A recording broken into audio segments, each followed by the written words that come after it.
Hello everybody, welcome back to our Suman Guru General Studies YouTube channel. ఈ వీడియోలో మనం Andhra Pradesh Gokulam shed పథకం గురించి కొన్ని ఎగ్జామ్ ఓరియంటేషన్లో మాట్లాడుకునే ప్రయత్నం చేద్దాం. కొంత సమాచారాన్ని మనం ఎగ్జామ్ ఓరియంటేషన్లో తెలుసుకునే ప్రయత్నం చేద్దాం. అలాగే పల్లెటూరులో ఉన్నటువంటి రైతులు ఏమైనా డైరీ ఫామ్ పెట్టాలనుకున్నా, కోల్ ఫామ్ పెట్టాలనుకున్నా, గోట్ ఫామ్ పెట్టాలనుకున్న అటువంటి వారు లేదా ఆల్రెడీ వీటి మీద అంటే ఈ పథకం కోసం ఎదురు చూస్తున్నవారు అటువంటి వాళ్ళు ఈ ఇన్ఫర్మేషన్ని మీరు పూర్తిగా ఈ వీడియో ద్వారా పొందగలరు.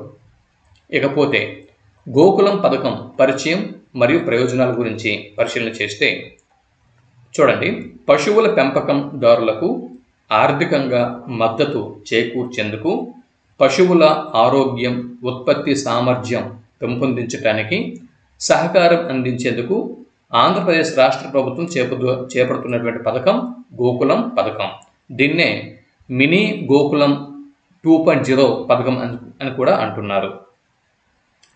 పశువుల పెంపకందారులకు ఆర్థికంగా మద్దతు చేకూర్చేందుకు, తర్వాత పశువుల ఆరోగ్యము, ఉత్పత్తి సామర్థ్యము పెంపొందించడానికి, దీనికోసం సహకారం అందించేందుకు ఆంధ్రప్రదేశ్ రాష్ట్ర ప్రభుత్వం చేపడుతున్న పథకం గోకులం పథకం.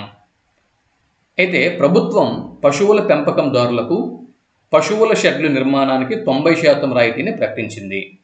ఆవులు అవ్వచ్చు లేదా గేదెలు అవ్వచ్చు, పశువుల షెడ్ల నిర్మాణానికి అయితే 90% రాయితీని ప్రకటించింది.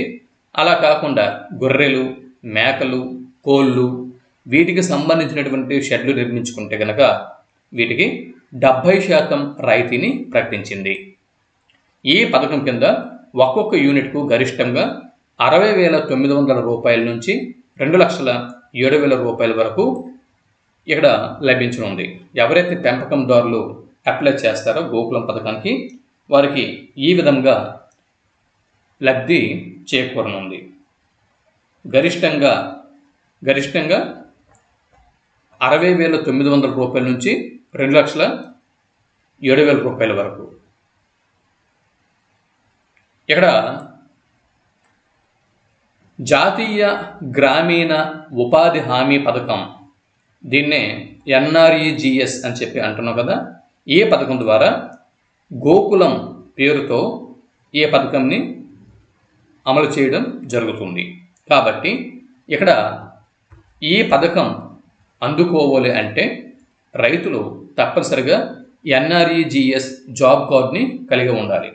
ఒకవేళ NREGS జాబ్ కార్డు లేకపోతే కనుక మీకు అంటే దగ్గరలో ఉన్నటువంటి సంబంధిత పోస్ట్ ఆఫీస్కి వెళ్ళి NREGS జాబ్ కార్డు అనేది ముందు పొంది దాని తర్వాత ఈ పథకానికి అప్లై చేయాల్సి ఉంటుంది. 2019 సంవత్సరం వరకు తెలుగుదేశం ప్రభుత్వం హయాంలో గోకులం పేరుతో అమలైన పథకమే ఈ గోకులం పథకం. అయితే ఇది వైకాపా ప్రభుత్వం అధికారంలోకి వచ్చాక ఈ పథకంని నిలిపివేసింది. 2019లో ఇక్కడ వైసీపీ ప్రభుత్వం ఈ పథకంని నిలిపివేసింది. తర్వాత అధికారంలోకి వచ్చాక గోకులం పథకంని అమలు చేస్తాం అని చెప్పి ప్రజాగలం మేనిఫెస్టోలో హామీ ఇస్తూ వచ్చిన టీడీపీ రాజకీయ పార్టీ ప్రభుత్వం ఏర్పాటు చేసిన తర్వాత దీన్ని మళ్ళీ అమలు చేస్తుంది. ఈ పథకంని ప్రస్తుతం అమలు చేస్తున్నది. ఈ క్రమంలో షెడ్ల నిర్మాణానికి రాయితీ ఇస్తూ పంచాయతీరాజ్ గ్రామీణ అభివృద్ధి శాఖ కార్యదర్శి కన్నబాబు గారు 2024 జూలై 1న ఉత్తర్వులు, మార్గదర్శకాలు విడుదల చేశారు. జూలై 13న దీనికి సంబంధించిన వివరాలను వ్యవసాయ శాఖ మంత్రి కార్యాలయం విడుదల చేసింది. వ్యవసాయ శాఖ మంత్రి కార్యాలయం దీనిని విడుదల చేసింది. ఈ పథకం ద్వారా పశువుల పెంపకందారులకు ఆర్థికంగా మద్దతు లభించడంతో పాటు పశువుల ఆరోగ్యం, ఉత్పత్తి సామర్థ్యం పెంపొందించడానికి సహకారం అందించబడుతుంది. ఇకపోతే పశువుల షెడ్లు మంచి వాతావరణం కల్పించడంతో పాటు పెంపకందారుల ఆదాయ వృద్ధికి ఈ షెడ్లు అనేవి తోడ్పడతాయి. ఈ నిర్ణయం పశువుల పెంపకందారుల జీవితాల్లో సానుకూల మార్పులు తీసుకురావడానికి దోహదపడుతుంది. ఈ పథకం పశువుల పెంపకంపై ఆసక్తి ఉన్న యువతకు కూడా ఉపాధి అవకాశాలని సృష్టించనుంది. అంటే ఎవరైతే యూత్ ఈ ఉద్యోగాలు ఇవి కాకుండా సొంతగా ఇక్కడ ఒక ఆవులు లేదా గేదెలు కొనుక్కొని ఒక డైరీ ఫామ్ అనేది మెయింటైన్ చేసి ఉపాధి పొందాలి అనుకుంటారో, అంటే వారు చాలామంది యువతగడ్డ అంటే ఎక్కడో ఇతర సంస్థల్లో ప్రైవేట్ వ్యక్తుల దగ్గర అరకొర జీతాలకి ఉద్యోగం చేసుకోవడం అనేది చాలామందికి ఇష్టం ఉండదు. వాళ్ళు ఏం చేస్తారంటే సెల్ఫ్గా వాళ్ళంటూ ఏదో ఒక వ్యాపారము పెట్టి వాళ్ళు కాళ్ళ మీద వాళ్ళు అంటే మనీ జనరేట్ చేసుకుని 10 మందికి ఉపాధిని కల్పించాలి అన్న ఉద్దేశంతో కొంతమంది ఉంటారు. సో ఈ విధంగా యువత ఎవరైతే ఈ డైరీ ఫామ్ని పెట్టాలి అని చెప్పి ఆసక్తి కనబరుస్తారో అటువంటి యువతకి ఉపాధి అవకాశాలను సృష్టించేందుకు ఈ పథకం ఉపయోగపడుతుంది. ఈ పథకం ద్వారా గ్రామీణ ప్రాంతాలలో పశుపోషణ అభివృద్ధికి గట్టి బలం చేకూరనుంది. ప్రభుత్వం తీసుకున్న ఈ చర్య పశువుల పెంపకం రంగాన్ని మరింత ప్రోత్సహించడంలో కీలక పాత్ర పోషిస్తుంది. ఇకపోతే గోకుల పథకం, ఈ గోకులం అనేటటువంటి ఈ పథకం యొక్క లక్ష్యాలు ఆంధ్రప్రదేశ్ ప్రభుత్వం చేపట్టిన గోకులం పథకం రైతులకు సహాయం చేయడంలో ప్రధాన పాత్ర పోషిస్తుంది. ఈ పథకం ద్వారా పాడి పరిశ్రమను ప్రోత్సహించడం, పాడి రైతులకు ఆర్థిక సహకారం అందించడం, పశువుల ఆరోగ్య సంరక్షణ మరియు అధిక పాల ఉత్పత్తి ఇవి ప్రధానమైనటువంటి లక్ష్యాలు. ఇక్కడ చూడండి, గోకులం పథకం లక్ష్యాలు అన్నప్పుడు ఈ పాయింట్ తప్పనిసరిగా మనం గుర్తుపెట్టుకోవాల్సి ఉంటుంది, మెన్షన్ చేయాల్సి ఉంటుంది. ఈ పథకం చాలా ఇంపార్టెంట్, అంటే ఈ పాయింట్ చాలా ఇంపార్టెంట్. పాడి పరిశ్రమను ప్రోత్సహించడం, పాడి రైతులకు ఆర్థిక సహకారం అందించడం, పశువుల ఆరోగ్య సంరక్షణ, అధిక పాల ఉత్పత్తి ఈ 4 లక్ష్యాల్ని గుర్తుపెట్టుకోవాల్సి ఉంటుంది. ఈ పథకం కింద రైతులకు అవసరమైన సకల సహాయాలు లభిస్తాయి. రైతులకు అధునాతన సాంకేతికతపై శిక్షణ ఇవ్వటం, పశువుల పోషకాహారం కోసం నాణ్యమైన ఆహార పదార్థాలను అందించడం ఇటువంటి కార్యక్రమాలు ఇందులో భాగంగా ఉంటాయి.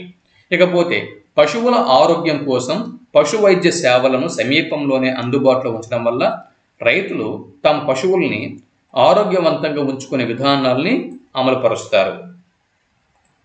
ఇకపోతే గోకులం పథకం ద్వారా రైతులకు రాయితీపై పశువులను అందించడం, ఈ పథకం ద్వారా రైతులకి రాయితీ మీద పశువులను అందించడం, పాల ఉత్పత్తిని పెంచేందుకు సహాయపడే పరికరాలు, అలాగే మెషిన్లు సరఫరా చేయటం ఇటువంటి సదుపాయాలు కల్పిస్తారు.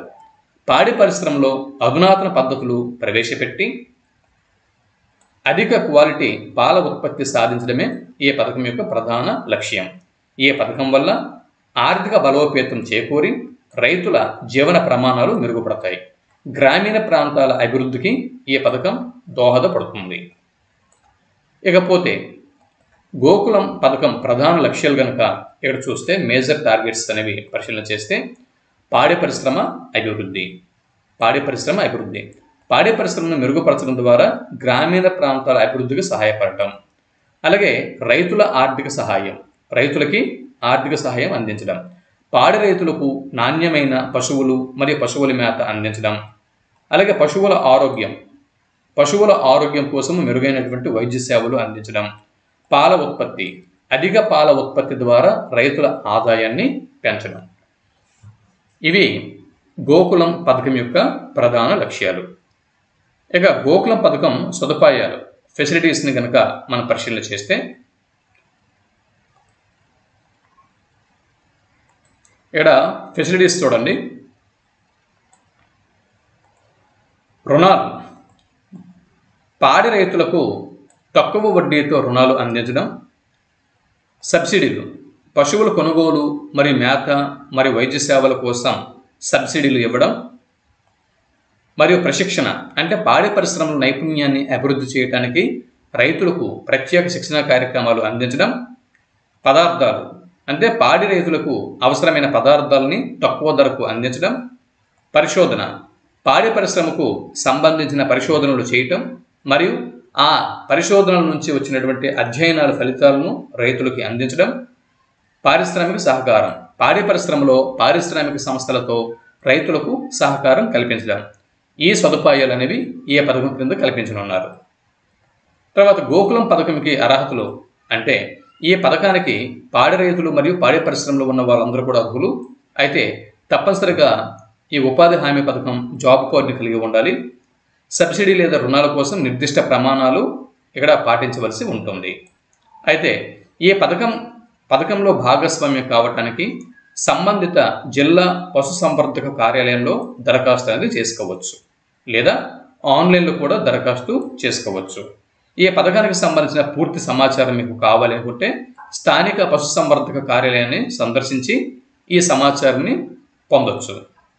ఇకపోతే షెడ్ పరిధి, వాటి వ్యయము, రాయితీలు, లబ్ధిదారుని వాటాలు ఈ విధంగా ఇక్కడ మీకు ఉన్నాయి. మీరు ఈ పట్టికని మీరు చూడొచ్చు. ఈ 2 పట్టికలు, షెడ్ పరిధి, వ్యయము, రాయితీ, లబ్ధిదారుని వాటా, ఇలాగా ఇక్కడ మీకు అన్ని వివరాలు కూడా ఇక్కడ ఒక పట్టిక రూపంలో అందివ్వడం జరిగింది. వీటిని మీరు చూడొచ్చు. ఇది ఆంధ్రప్రదేశ్ రాష్ట్రంలో అమల్లో ఉన్నటువంటి ఆంధ్రప్రదేశ్ గోకులం షెడ్ పథకం 2.0 వివరాలు. ఇవి ఎగ్జామ్ ఓరియంటేషన్లో ఇవి చాలు. సో మరింత ఇన్ఫర్మేషన్తో మరో వీడియోలో మళ్ళీ మీ ముందుకు వస్తాను. అంతవరకు సెలవు. జై హింద్.